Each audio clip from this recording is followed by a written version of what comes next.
நீங்க உலக மொழிகளில் எந்த மொழிகள் எடுத்துட்டாலும் அந்த சொல்லக்கூடிய எழுதக்கூடிய முறை வேறு, சொல்லக்கூடிய உச்சரிக்கக்கூடிய முறை வேறு. அதனால தான் பெர்னாட் ஷா கூட ஆங்கில மொழியை சீர்திருத்தம் செய்யணும்னு வரும்பொழுது ஃபிஷ் அப்படிங்கிற ஆங்கில சொல்லுக்கு ஸ்பெல்லிங் எழுதினாராம்.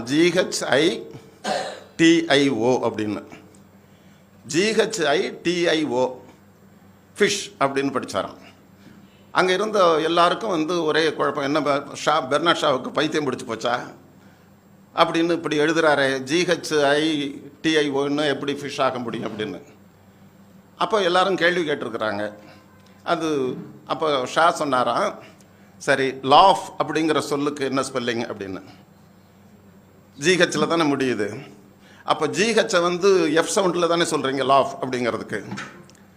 அதே போல் ஸ்டேஷனுங்கிற சொல்லுக்கு TION தானே எழுதுறீங்க. நான் இஷ்ஷோட நிறுத்திக்கிறேன், என்ன எடுத்துட்டேன், ஃபிஷ் அப்படின்னாராம். அதாவது ஆங்கில மொழி எப்படிப்பட்ட குறைபாடு உடையது என்பதை காட்டுவதற்காக.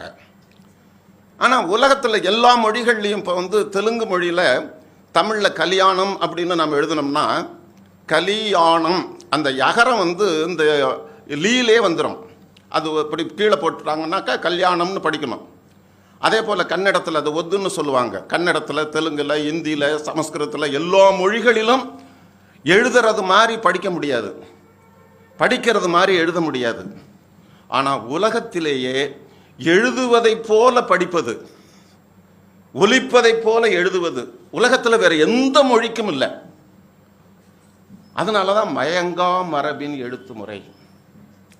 அப்படி மயங்கா மரபின் எழுத்து முறைன்னு சொல்லுகின்ற பொழுது தொல்காப்பியர் யார், அதங்கோட்டாசான் யார் அப்படிங்கிற அந்த வேறுபாட்டையும் வெளிப்படுத்துகிறார். அவர் அரங்கரை நாவின் நான்மறை முற்றியவர், இவர் ஐந்திரம் நிறைந்த தொல்காப்பியர். அப்போ அவர் 4 வேதங்களில் வல்லவர்னா இவர் ஐந்திரங்களில் வல்லவர் இவர் அப்படின்னு இருக்கும்போது இந்த ஐந்திரம்னா என்னன்னு அப்போதான் தேட ஆரம்பித்தோம். அப்போ ஐந்திரம்ங்கிறது தொல்காப்பியத்தில் மெய்யியல், அதுதான் தொல்காப்பியத்தினுடைய அடிப்படை அப்படிங்கிற உண்மையை புதிந்து வைத்திருக்கக்கூடிய ஒரு பெரிய புதையலுக்கான திறவுகோலாக இந்த ஐந்திரம் என்ற அந்த அடைமொழி இருப்பதை உணர முடிந்தது. அப்படிதான் ஐந்திரம்னா என்ன தொல்காப்பியரே சொல்றார். இந்த உலகம் எப்படி தோன்றியது அப்படின்னா, இந்த உலகம் நிலம், நீர், தீ, வழி, விசும்பின் கலந்த மயக்கம் உலகம். உலகத்தில் இப்போ நம்முடைய